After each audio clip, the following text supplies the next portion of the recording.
Olá e sejam bem-vindos ao Bruxelas, meu amor, o programa da Euronews que lhe traz todas as semanas, em português, as notícias e os debates que marcam a atualidade europeia. Eu sou a Mariana Correia e estes são os destaques da semana. Pela primeira vez, um representante do novo governo sírio participou numa conferência internacional sobre o país. Foi em Bruxelas, onde se discutiu o apoio à Síria, mas os casos de violência registados nos últimos tempos levantam questões difíceis sobre as recentes decisões da União Europeia de levantar as sanções, deixando alguns dos Estados-membros desconfortáveis. Serão estes gestos políticos prematuros? A Síria está ou não preparada para um novo começo? E ainda, estão a decorrer as negociações entre os Estados Unidos e a Rússia, mas a Europa não está à mesa. Donald Trump e Vladimir Putin falaram ao telefone esta semana. A Ucrânia está aberta a que se levantem algumas sanções e a que os países europeus façam acordos com a Rússia. Estarão Washington e Moscovo a aproximar-se de um cessar-fogo?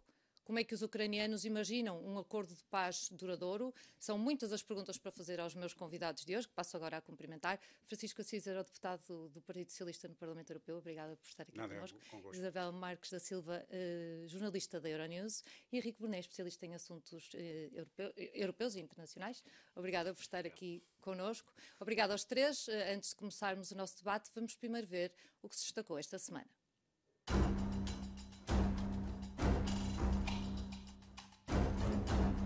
Uma nova era está a surgir na Síria. Há poucos dias, o novo líder do país devastado pela guerra assinou uma constituição provisória que rege o período de transição de 5 anos. Isto acontece 3 meses depois dos rebeldes terem derrubado inesperadamente o regime de Bashar al-Assad. Isso levou a apelos por uma nova Síria inclusiva que respeite os direitos individuais, incluindo os das mulheres. A nova liderança enfrenta uma tarefa assustadora. 80% das redes elétricas, 60% das redes de água e quase metade da infraestrutura de saúde foram destruídas. 16,7 milhões de pessoas precisam urgentemente de ajuda, o maior número que há registro desde o início do conflito há 14 anos.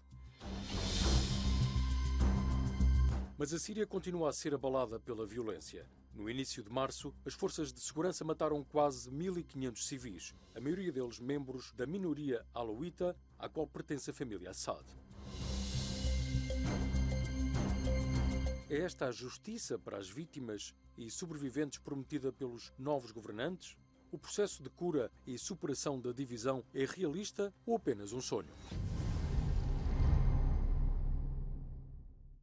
A Síria atravessa uma nova fase após a queda do regime de Assad. Há incertezas sobre a estabilidade do governo islamita e o papel da comunidade internacional.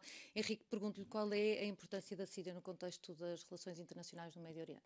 Bom, no contexto das relações internacionais no Médio Oriente é muito importante porque mudou radicalmente o ator principal que está no terreno e nós não sabemos exatamente o que é que vai acontecer e é aqui que eu acho que se levanta o problema para a União Europeia, que é a União Europeia, como outros países, mas como outros Estados e outras organizações, mas no caso interessa aqui a União Europeia, gostava muito que isto fosse uma normalização, isto é, que houvesse um regime, pelo menos não autoritário e totalitário, pelo menos um regime razoavelmente ordeiro e em quem se pudesse confiar.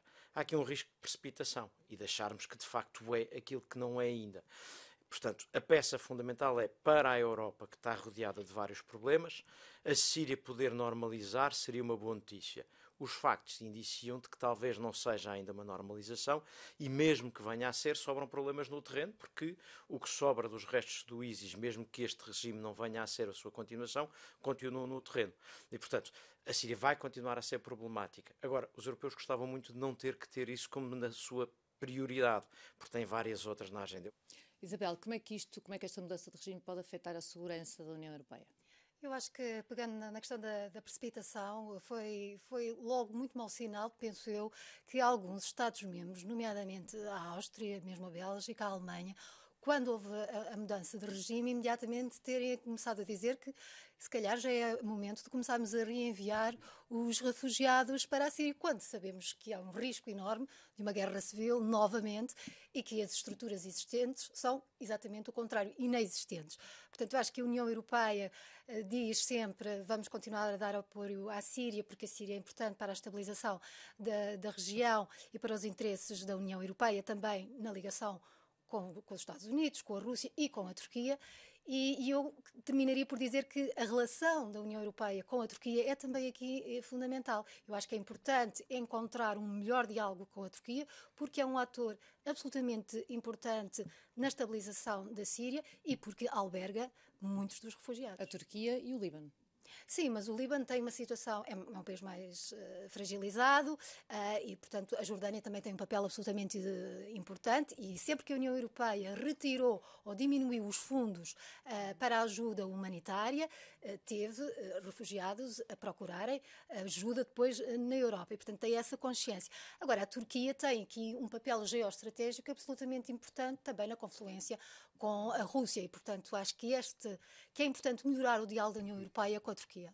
Então, Francisco, como é que avalia a resposta da União Europeia ao longo destes anos à crise da Síria? A União Europeia olha para isto com preocupação, com alguma expectativa, mas com uma grande preocupação. E não há nenhum motivo para estarmos excessivamente otimistas pelas razões que já aqui foram apresentadas.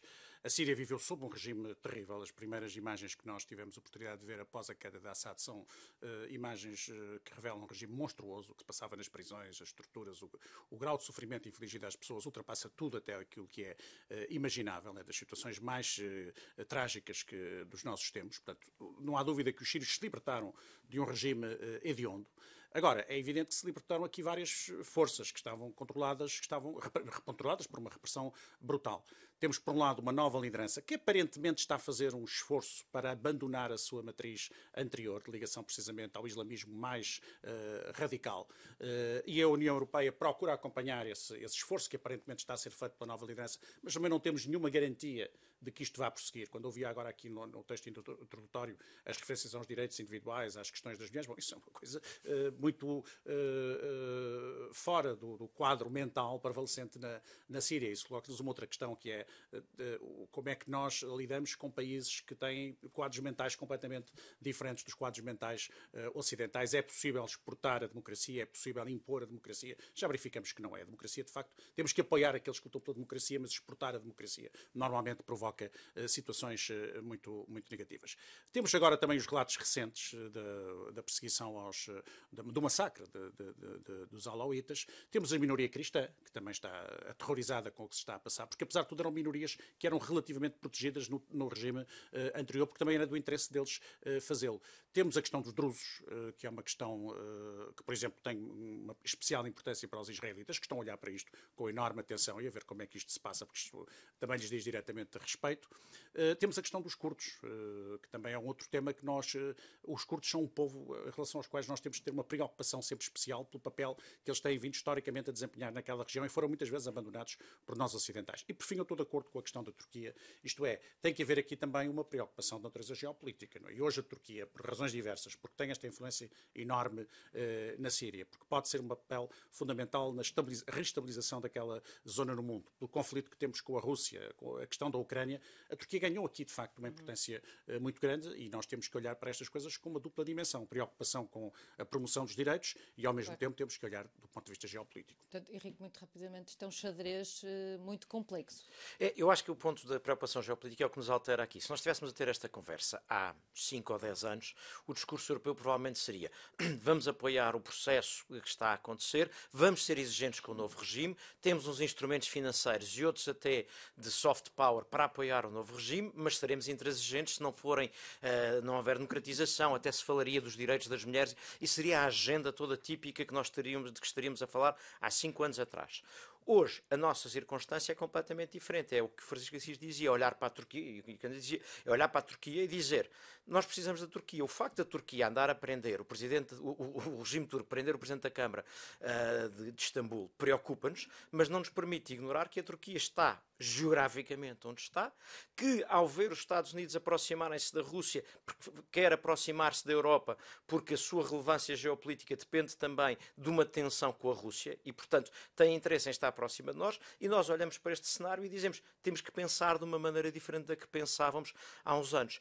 Isto levanta ao problema de não podermos ser nem excessivamente otimistas, nem podermos ser excessivamente exigentes. é traçar aqui uma linha que é muito difícil de traçar. Vamos só ter que lançar aqui este TH. A transição para a democracia na Síria pode ser difícil e acidentada. Falamos com Kawa Hassan, do Centro Stimson, sobre o que é que os atuais líderes do país têm de fazer e onde é que as coisas podem correr muito mal. Vamos ouvir.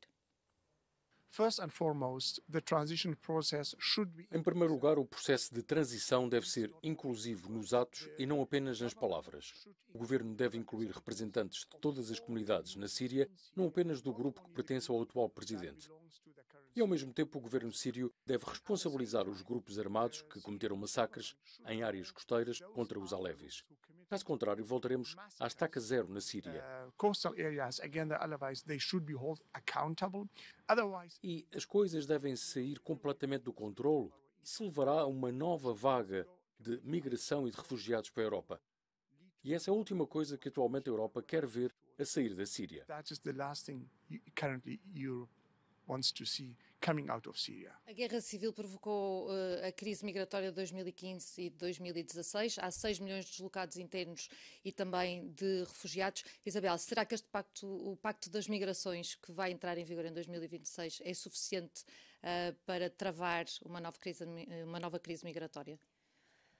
Eu acho que a União Europeia claramente está também a mudar o seu modelo na gestão da migração e do asilo, porque nós, por um lado, temos este exemplo positivo da integração dos ucranianos em todos os países da União Europeia, onde temos uma comunidade substancial de refugiados, mas depois, quando se fala nos sírios ou em outras nacionalidades, diz-se que não há capacidade de absorção e muitas vezes o que tem a ver aqui é exatamente o contexto cultural e étnico das pessoas. O pacto é suposto fomentar a solidariedade e a cooperação entre os Estados-membros, mas o que eu penso é que está a ser muito aberta a porta à externalização. Nós vemos que os acordos que foram feitos com a Líbia, com a Tunísia, conseguiram, de facto, evitar que as pessoas cheguem aqui à costa europeia, mas têm imensos problemas no nível da monitorização dos direitos humanos.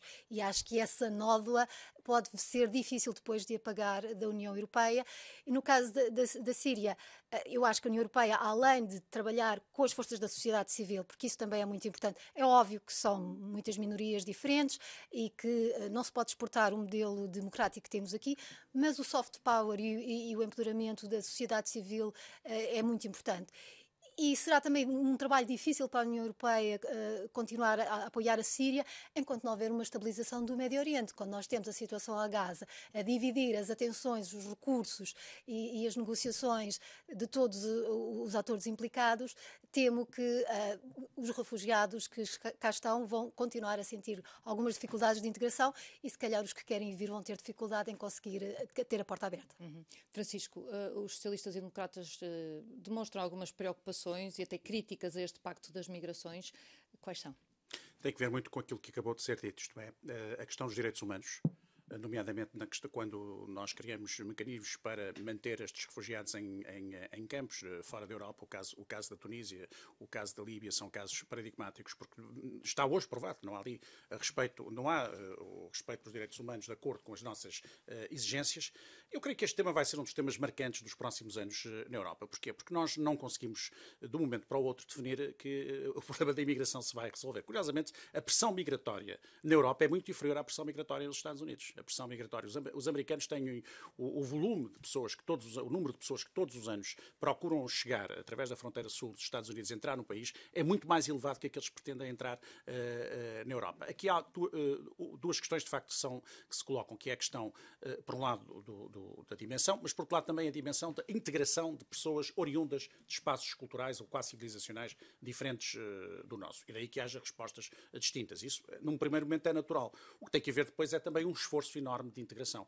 Até por uma razão muito simples. A Europa é um continente que precisa de imigrantes. É um continente em grande recessão demográfica. Isso não vai sofrer alteração nenhuma nas próximas décadas, porque não há, mesmo os países que adotaram medidas que tiveram algum efeito de curto prazo, passados uns anos esses efeitos esfumam-se. Há alterações profundas no nosso modelo de organização da sociedade que levaram a isso. Aliás, isso ocorre também noutras zonas do mundo. Os países, conforme se vão modernizando, a demografia, as taxas de fecundidade baixam. Portanto, isso na Europa não vai. E nós precisamos claramente somos um continente muito velho, muito envelhecido. Mas é, por exemplo, num país onde precisam muito, que é a Alemanha, onde se verifica exatamente uma tendência de ostracização de qualquer tipo de refugiado e imigrante que chegue, mesmo aqueles que seletivamente poderiam ser interessantes para a economia alemã. Os que tiveram o procedimento mais aberto com a senhora Merkel, não é? Foram os que mais abertura tiveram na altura para receber precisamente os refugiados, estão a fechar a porta. Sírios. Agora estão numa reação. O fenómeno migratório é um fenómeno extremamente complexo, na verdade, porque o que se passa na Alemanha é muito simples. Sempre que há um atentado, e tem havido alguns atentatos, há uma instrumentalização, há uma instrumentalização imediata. E os partidos de extrema-direita crescem. Essa é que é a verdade. E o problema aqui é este. Nós, sobre a externalização, temos todas as mesmas críticas que se põe a fazer. O problema é que a alternativa é a internalização de um problema. Isto é, estas situações que acontecem na Alemanha e que acontecem no país têm como consequências políticas e eleitorais. Diretas. E, portanto, nós também não podemos fazer de conta, nem os decisores políticos, nem os governos podem fazer de conta que são indiferentes a esse facto. E depois, no dia seguinte, termos a alternativa à externalização do acolhimento aos refugiados ser a internalização de crescimento de partidos de extrema-direita. Ou fazer de conta que isso não vai acontecer, sabendo que vai.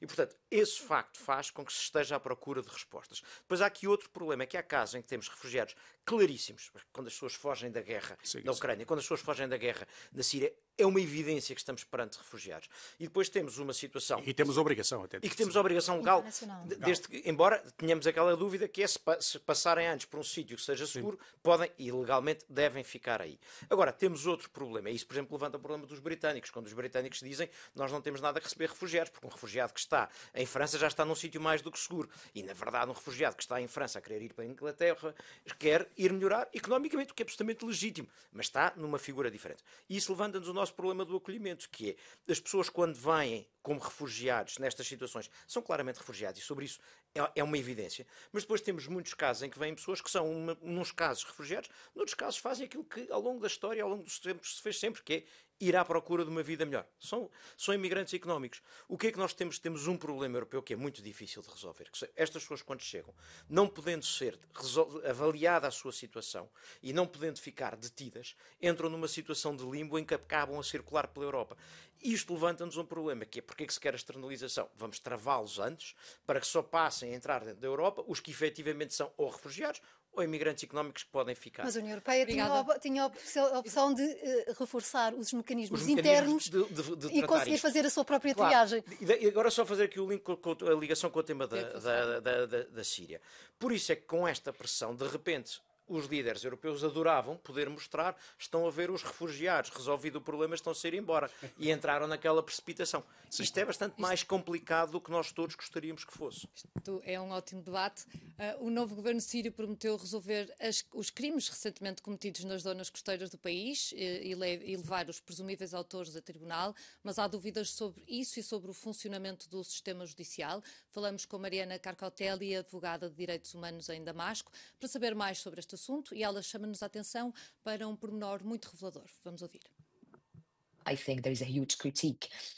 Acredito que existe uma grande crítica por parte dos atores da sociedade civil que estão a trabalhar, incluindo nós, pelo facto de os esforços de justiça e de transição deverem ser uma prioridade e devem receber mais foco. Na realidade, também vemos que certas instalações de detenção estão a ser reutilizadas pelo governo interino sírio, o que é um grande problema neste momento. Estamos a falar de um país que está sob ditadura há 54 anos, onde esses centros de detenção foram usados para torturar opositores políticos e agora estão a ser reutilizados. Do nosso ponto de vista, eles não devem ser reutilizados nunca. No entanto, eu diria que a Síria continua insegura. A denúncia que aqui é feita é grave, Isabel. Qual é a posição da União Europeia normalmente em relação a estes casos? Bom, é absolutamente de condenação de qualquer prática de violação dos direitos humanos e obviamente que tem que ser muito cuidadosa na forma como apoia a transição do regime e não deixa que esses valores sejam absolutamente respeitados e que não contribua para a monitorização dessas violações. Agora, a União Europeia tentou já aliviar algumas sanções, tentou dar sinais ao regime de que, se, portanto, forem seguidos os padrões de respeito pela democracia e os direitos humanos que a União Europeia defende, O regime tem a ganhar com isso, mais apoio, maior integração na comunidade internacional e também, obviamente, mais dinheiro. Se houver sinais claros de que o regime que está a começar a dizer uma coisa e a fazer outra, eu acho que a União Europeia tem que ser implacável na condenação dessas atrocidades que continuarem a acontecer. A União Europeia deve reconhecer este governo sírio, é que, no fundo, enfim, o governo sírio ainda é considerado um grupo Não, a União Europeia tem que terrorista, acompanhar com cuidado a evolução dos acontecimentos e deve manter o diálogo com este novo governo sírio, deve incentivar este novo governo sírio, deve recompensar os comportamentos adequados do governo sírio e deve ser implacável quando este governo sírio tiver comportamentos que violem os direitos humanos. Mas não é começar pelo Vai fim ser um aqui? processo. Não é, porque isto vai ser um longo processo. Isto não é uma coisa... A Síria é um país completamente destruído. É um país destruído do ponto de vista das infraestruturas económicas, é um país destruído do ponto de vista do sistema judicial. Nós estamos a falar de um país que vivia numa autocracia assente no terror mais absoluto. Portanto, não tinha um sistema judicial. Portanto, isto tudo não é uma coisa que se consiga criar de um momento para o outro. Tudo isto vai levar anos. A nossa preocupação neste momento tem que ser a de evitar que sejam cometidas novas atrocidades. Não é tanto olhar para isto pela positiva, como isto vai mudar radicalmente, é mais evitar que se venham a repetir. Como é que se equilibra solidariedade, direitos humanos e segurança? Alinhando o que o Francisco dizia, não vamos repetir a Primavera Árabe, nem sequer a nossa inocência ou otimismo ou esperança na Primavera Árabe, e, portanto, aqui, em vez de entusiasmo com a mudança, a boa notícia é que aquele horror parou. Tentemos evitar novos. Se pudermos ajudar a ir pelo bom caminho correto, não vale a pena. É mais ou menos evidente que num sítio onde houve esta violência toda, quem no dia a seguir chega ao poder é provável que não tenha a experiência e o treino democrático e direitos humanos para pôr em prática. Mas agora, nós temos que dar, e bem o que a Isabel dizia, para conseguirmos ter esse efeito, temos que ter alguma coisa para dar que valha a pena, que compense. Isto é, para eu dizer ao regime sírio que vocês têm que conseguir pôr nas forças que estão à solta algum controle, eles têm que ter um ganho que lhes valha a pena. Esse é o nosso grande desafio, é dar-lhes alguma coisa em troca que seja muito bom. Obrigada, nós vamos ter que fazer aqui um pequeno intervalo, mas voltamos já a seguir. Até já.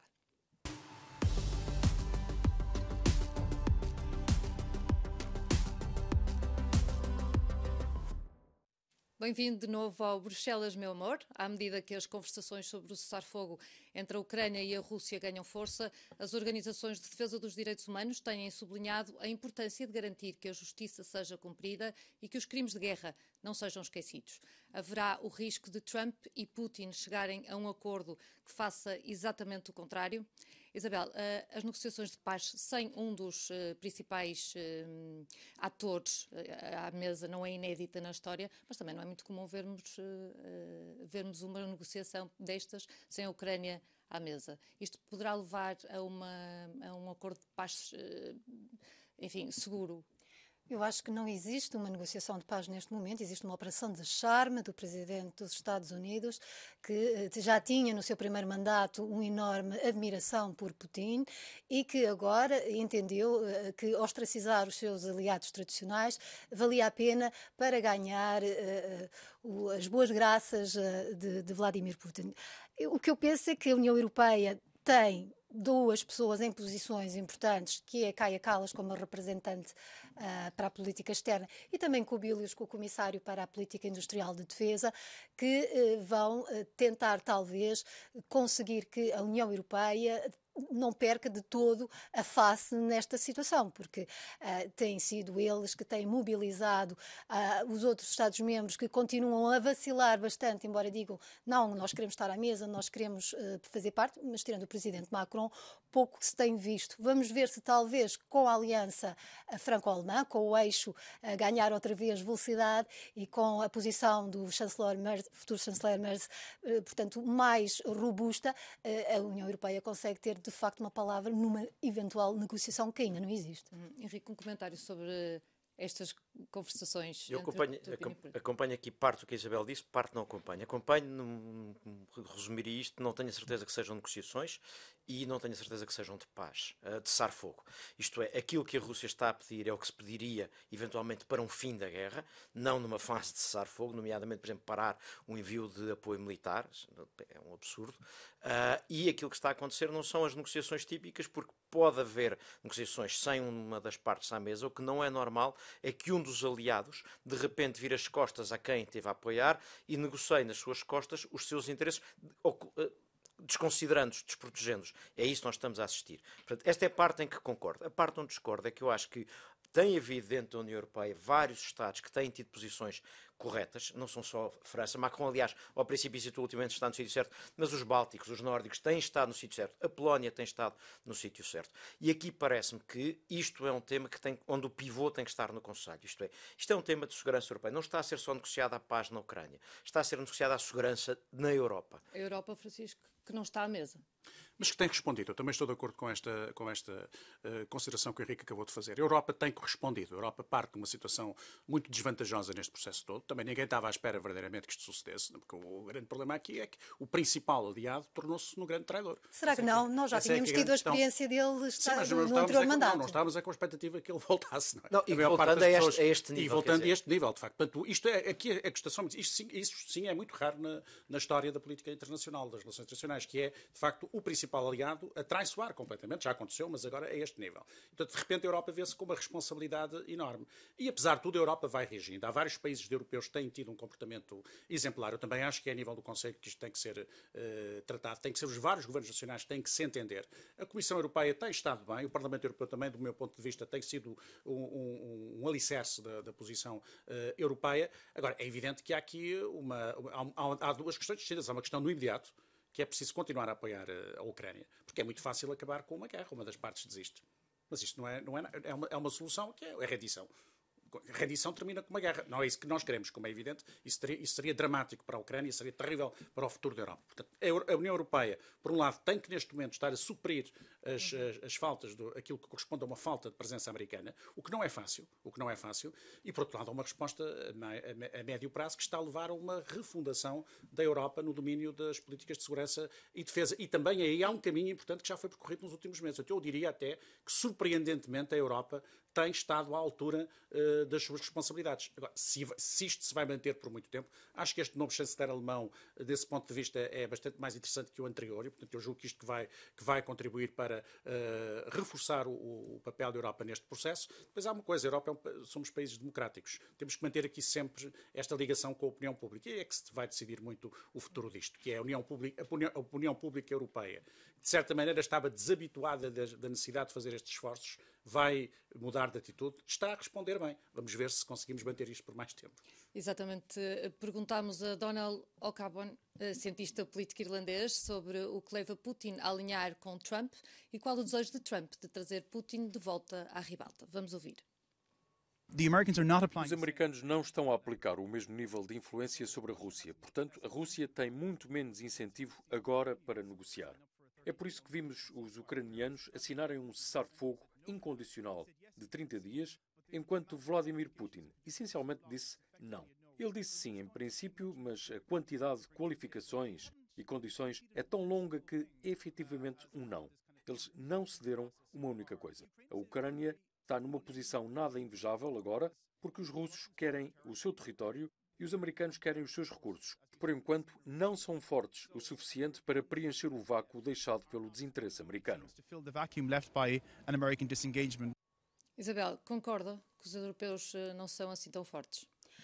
Eu acho que, de facto, apesar de estar a haver um esforço que o eurodeputado mencionou, continua a arrastar imensos pés, continua a não ter uma posição mais ousada e eu penso que a única coisa que eu vi, por exemplo, na revelação do novo livro branco da defesa é a consciência de que a União Europeia não só tem que estar unida ao nível dos 27, mas tem que olhar para os seus parceiros tradicionais, nomeadamente o Reino Unido. Eu acho que estaríamos numa situação muitíssimo ainda mais complicada neste diálogo Putin-Trump se não tivéssemos o primeiro-ministro trabalhista britânico também levar esta batalha para a frente e fala-se ainda também Noruega, Canadá e o Indo-Pacífico. Ou seja, a União Europeia tem que ir a essas forças democráticas que estão mais distantes e que estão para lá da Aliança Transatlântica para finalmente conseguir ter uma voz que seja ouvida por Donald Trump, que eu acho que até ao momento são orelhas moscas da parte dele. Uhum.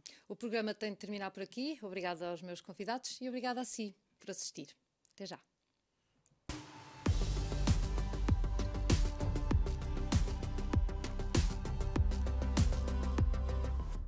Olá e seja bem-vindo ao Bruxelas, meu amor. Hoje tenho como convidados Francisco Assis, Isabel Marques da Silva, Henrique Bernet. Obrigada aos três por terem vindo. Apenas 2 anos depois do Qatargate ter abalado a Europa, novas alegações de suborno, desta vez relacionadas com a empresa chinesa Huawei, voltaram a abalar as instituições em Bruxelas. As autoridades belgas estão a investigar, e passo a citar, suspeitas de corrupção ativa no seio do Parlamento Europeu. A polícia fez buscas em mais de 20 moradas na Bélgica e em Portugal, e várias pessoas foram detidas. O caso dá novo fôlego a preocupações de longa data sobre práticas obscuras de lobbying. Quais as lições de ética aprendidas com o escândalo do Qatargate? Isto é uma pergunta que vou deixar aqui para o Henrique. Sim, para já, vamos trabalhar com aquilo que sabemos e, portanto, vamos ter cuidado de não especular, nem acusar, nem defender ninguém sem sabermos muito mais. Mas eu acho que há aqui 2 ou 3 coisas, que é, eu costumo dizer que as regras de representação de interesse, portanto, as regras do lobby, são um bocadinho como o código da estrada. Permitem que quem quer cumprir, cumpra, permitem que nos organizemos, não garantem que não haja acidentes e não garantem que não haja quem cumpra. O Código Penal também não impede que se cometam crimes, mas pelo menos sabemos o que é que acontece a quem os comete. Aqui estamos um bocadinho no mesmo universo.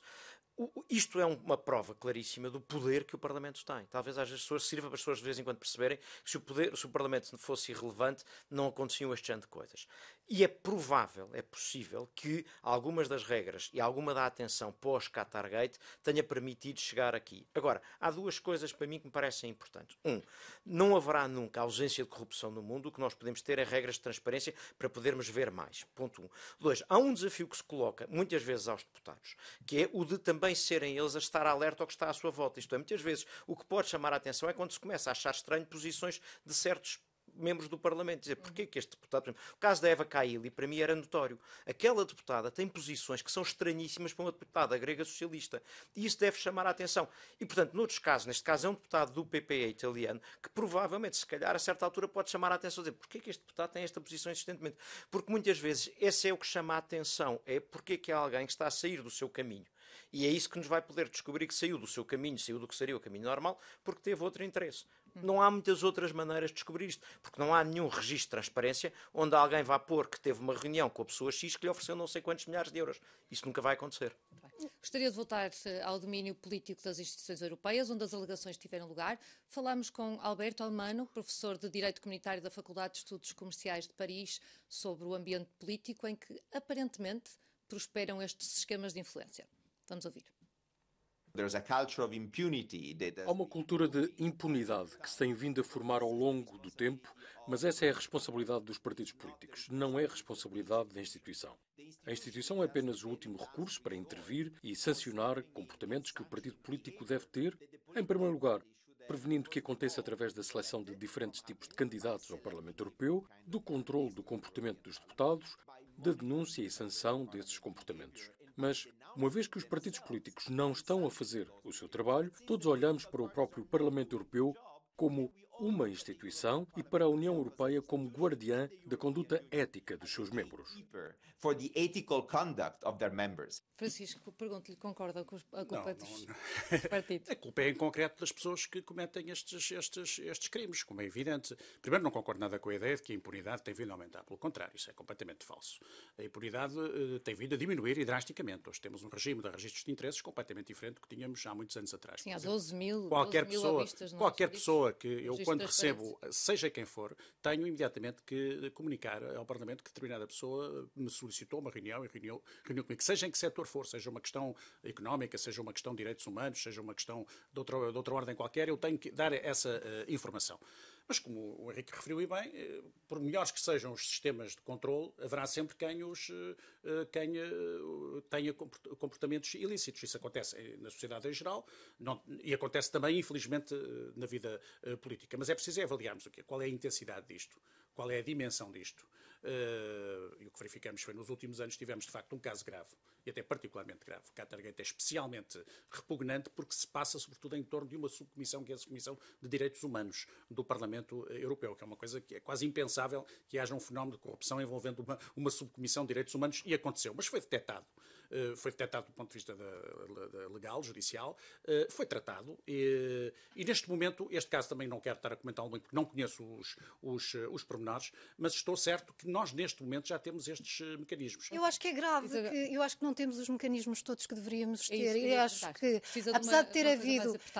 Eu acho que houve um esforço de Roberta Metsola há 2 anos para que, de facto, aprovar algumas medidas que permitem um maior escrutínio, mas acho que ela poderia ter ido muito mais longe. Aliás, a antiga provedora de Justiça Europeia, Emily O'Reilly, disse que havia várias sugestões que tinham sido feitas e que não foram acolhidas, que a comissão que acompanha estes casos ter muito mais poder de iniciativa do que tem, até tornar-se permanente, que estas publicações que o eurodeputado mencionou fossem mais claras e houvesse ainda uma obrigatoriedade maior, e penso que a cooperação do Parlamento Europeu, por exemplo, com mecanismos como o OLAF de antifraude e com a Procuradoria-Geral Europeia, nem sempre é melhor. Aliás, a Emily O'Reilly também falava disso. Há sempre uma certa dificuldade em convencer a Presidência a cooperar com estes órgãos.